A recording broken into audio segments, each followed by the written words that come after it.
The iPhone Mail app is great, but if you don't change certain default settings, you could be exposing yourself to privacy risks. Now, if you head into the Mail app on your iPhone and you're reading an email, especially if that email comes from a sketchy sender or it has images in it, again, you could be exposing yourself. So let's change that and make sure you're protected.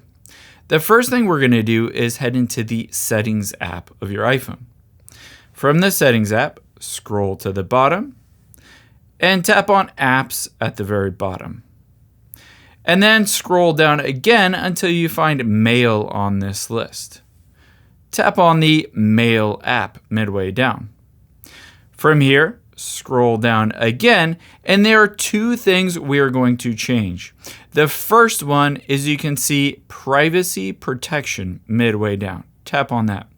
And this says, Mail privacy protection works by hiding your IP address and loading remote content privately in the background. If this is turned off, again, you could be exposing yourself, but there are other things we're going to do as well. So make sure all of this is toggled on. After we've done that, tap the back arrow at the top left.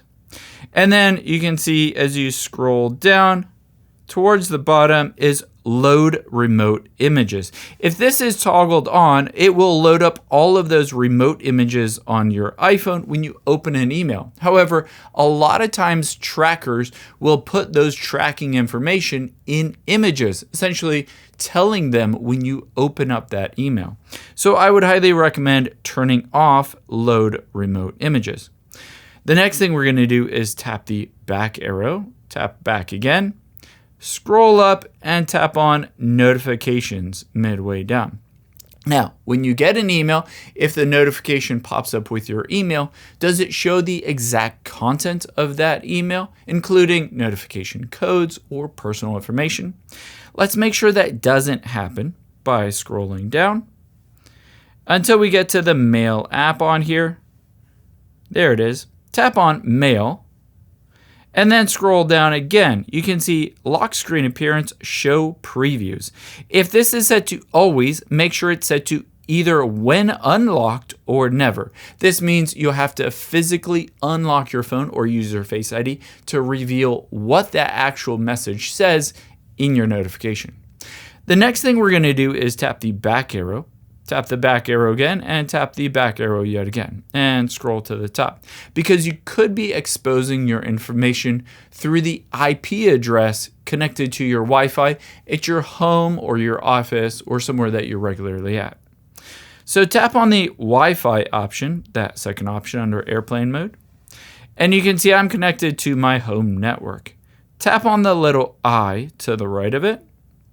And then scroll down. The first thing that you'll want to do is tap on Private Wi-Fi Address. And you want to set this to rotating. This will rotate your Wi-Fi address so that they can't track you over a period of time. Essentially, it will just constantly move around and they won't be able to pin down what your private Wi-Fi address is or IP address. Next, let's tap the back arrow and scroll down from here and make sure to turn on Limit IP Address Tracking. Limit IP Address Tracking by hiding your IP address from known trackers in the Mail and Safari. So if that's toggled off, just toggle that on. Now, after you've done all of that, you might also want to lock the Mail app so that anyone can't just go in there and read your sensitive emails. To be able to do that, it's super simple. Just press and hold on the Mail app, and then tap Require Face ID. Similar to a lot of banking apps, you can hit Require Face ID and then authenticate your Face ID. And just like that, if I open up the Mail app without showing my face, it'll just say try Face ID again, and it won't let somebody else, if they gain access to your phone, to be able to see your emails without that Face ID. I hope this helps. If you enjoyed this video, check out the video over to my right. I think you'll really like that one too. And thanks for watching.